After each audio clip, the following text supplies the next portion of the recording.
Halo, Assalamualaikum warahmatullahi wabarakatuh. Perkenalkan, saya Nisrina Maharatul Aisy dengan NIM D1A022250. Pada video ini saya akan memaparkan materi hukum pemerintahan daerah mengenai pembagian urusan pemerintahan. Oke, sebelum kita masuk ke pembagian urusan pemerintahan daerah, kita harus tahu dulu nih pengertian dari pemerintahan daerah itu apa. Pemerintahan daerah itu adalah penyelenggaraan urusan pemerintahan oleh pemerintah daerah dan Dewan Perwakilan Rakyat Daerah menurut asas otonomi dan tugas pembantuan dengan prinsip otonomi seluas-luasnya dalam sistem dan prinsip negara kesatuan Republik Indonesia sebagaimana yang dimaksud dalam Undang-Undang Dasar Negara Republik Indonesia tahun 1945. Nah, pemerintah daerah itu juga dapat diartikan sebagai kepala daerah sebagai unsur penyelenggaraan pemerintahan daerah yang dalam tugasnya itu memimpin pelaksanaan urusan pemerintah yang menjadi kewenangan daerah otonom.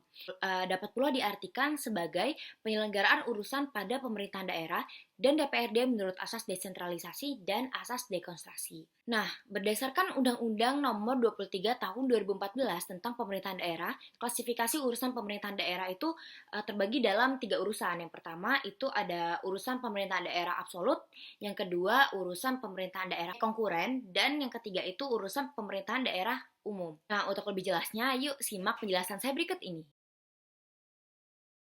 Baik, pembagian urusan pemerintahan yang pertama adalah urusan pemerintahan absolut. Urusan pemerintahan absolut adalah urusan pemerintahan yang sepenuhnya menjadi kewenangan pemerintahan pusat antara lain seperti politik luar negeri, pertahanan, justisi, moneter, dan juga agama. Urusan pemerintahan ini melimpahkan wewenang kepada instansi vertikal yang ada di daerah atau gubernur sebagai wakil pemerintah pusat berdasarkan asas dekonsentrasi.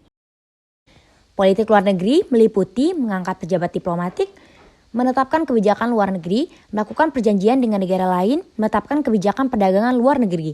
Sementara pertahanan meliputi mendirikan dan membentuk angkatan bersenjata, menyatakan damai dan perang, menyatakan wilayah dalam keadaan bahaya, serta menetapkan kebijakan wajib militer bela negara bagi setiap warga negaranya. Justisi meliputi mendirikan lembaga peradilan, mengangkat hakim dan jaksa, mendirikan lembaga permasyarakatan, memberi gerasi, amnesti, dan abolisi, serta membentuk undang-undang, peraturan pengganti, PP, dan lain-lain. Moneter dan fiskal nasional meliputi kebijakan makroekonomi, mencetak uang dan menentukan nilai mata uang, menetapkan kebijakan moneter, dan mengendalikan peredaran uang.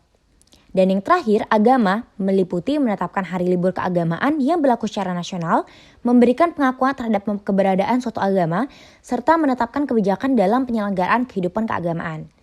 Nah, setelah urusan pemerintahan absolut, ada urusan pemerintahan konkuren. Urusan pemerintahan konkuren adalah urusan pemerintahan yang dibagi antara pemerintahan pusat dan daerah, provinsi dan daerah kabupaten kota. Urusan konkuren yang diserahkan kepada daerah menjadi dasar pelaksanaan otonomi daerah. Urusan pemerintahan konkuren kemudian dibagi lagi menjadi dua, yaitu pemerintahan wajib dan pemerintahan pilihan. Urusan pemerintahan wajib adalah urusan pemerintahan yang berkaitan dengan pelayanan dasar seperti pendidikan, kesehatan, pekerjaan umum dan penataan ruang, perumahan rakyat dan kawasan pemukiman, ketentraman, keterlibatan umum, dan pelindungan masyarakat serta sosial. Sementara urusan pemerintahan pilihan itu meliputi kelautan dan perikanan, pariwisata, pertanian, kehutanan, energi dan sumber daya alam, perdagangan, industri, dan transmigrasi.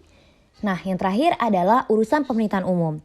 Urusan pemerintahan umum adalah urusan yang memang mengatur pemerintahan umum. Adapun yang menjadi urusan pemerintahan umum itu meliputi pembinaan wawasan kebangsaan dan ketahanan nasional, pembinaan persatuan dan kesatuan bangsa, pembinaan kerukunan antar suku dan intrasuku umat beragama, ras, dan golongan lainnya, serta penanganan konflik sosial, serta koordinasi pelaksanaan tugas antar instansi pemerintahan, kemudian pengembangan kehidupan demokrasi, dan yang terakhir pelaksanaan semua urusan pemerintahan ada di dalam urusan pemerintahan umum, seperti itu. Sekian penjelasan dari pembagian urusan pemerintahan dari saya. Terima kasih.